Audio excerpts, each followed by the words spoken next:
Hello, I am Ekta Singh, clinical psychologist at Tulsi Rehab Center. Basically, there is a term in addiction called relapse prevention. Relapse prevention के ऊपर हम लोग तब काम करते हैं जब कोई पेशेंट हमारे यहाँ पे पूरा अपना प्रोसेस रह के और उसके बाद जब डिस्चार्ज होने वाला होता है, then we use to work on that. So in relapse prevention, there is a 3 stages of relapse prevention. The first is emotional stage of relapse, and the second is physical stage of relapse, and the third is mental stage of relapse.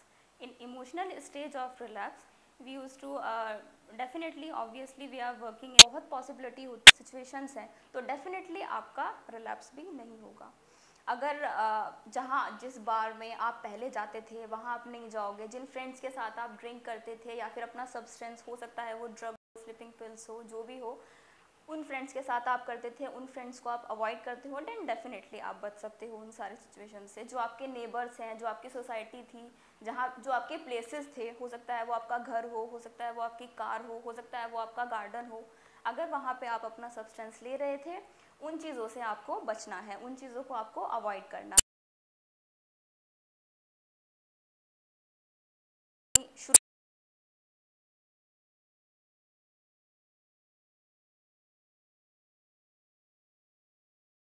उससे क्या होता है, उससे आपकी craving जो है वो control में हो जाती है. आपको अपने एंगर को कंट्रोल में रखना है, इम्पल्सिवली बिहेव नहीं करना है, अकेले बैठना अवॉइड करना है. अगर आप अकेले बैठेंगे तो आपके दिमाग में बार बार आपके सब्सटेंस से रिलेटेड बातें आएंगी, और हो सकता है, ऐसा नहीं है कि 100% आप रिलैप्स हो जाओगे, लेकिन हाँ हो सकता है, बहुत चांसेस होते हैं कि आप रिलैप्स की तरफ चले जाओ या फिर अपने सब्सटेंस का जो है आप ले लो.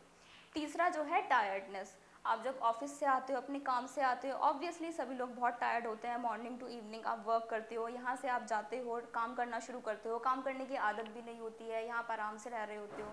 लेकिन जब आप बाहर जाओगे, ऑब्वियसली आप वर्क करोगे, तो अपने ऑफिस से वापस आने के बाद जब आपको थकान हो रही होती है, जब आप टायर्ड होते हो, तो पहले क्या होता था, जब आप टायर्ड होते थे, आप अपनी टायर्डनेस दूर करने के लिए क्या करते थे, अपना सब्सटेंस ले लेते थे. लेकिन अभी आपको वो चीज़ नहीं करनी है. आप अपने आप को डिस्ट्रैक्ट करो, आप किसी और काम में अपने आप को बिजी कर सकते हो, जिससे बेसिकली आपकी जो टायर्डनेस है वो कम हो जाए. आप रिलैक्स करो. यहाँ पे हम लोग रिलैक्सेशन टेक्निक सिखाते हैं, अगर आपको वो आता है तो आप वो कर सकते हो, मेडिटेशन कर सकते हो. बेसिकली बहुत सारी टेक्निक्स हैं.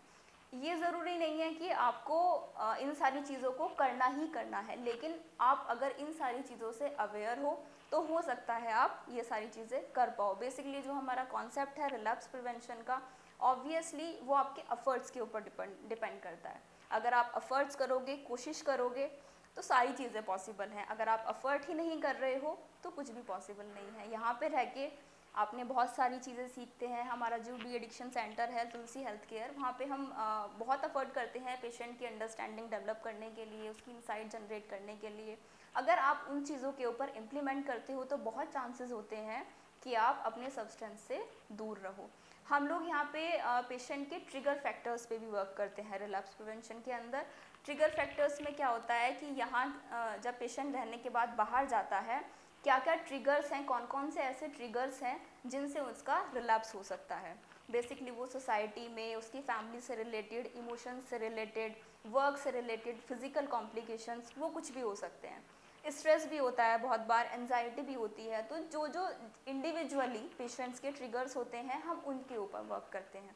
अगर हम उन चीज़ों के ऊपर वर्क कर सकते हैं, आपका कॉपरेशन रहता है, तो बहुत चांसेस होते हैं कि आप उन ट्रिगर्स के ऊपर जो जो आपको हमने उनसे बचने के रीजंस बताए हैं, प्रिकॉशंस बताए हैं, आप उन्हें फॉलो कर सको. वो इंडिविजुअली पेशेंट के अलग अलग होते हैं. बहुत बार रिलेशनशिप डिस्टॉर्शन होता है, बहुत बार इमोशनली प्रॉब्लम्स होती हैं. तो वो जैसे ऐसे पेशेंट के होते हैं, हम उन चीज़ों के ऊपर वर्क करते हैं, बहुत बार सक्सेस हमें मिलती है. Thank you.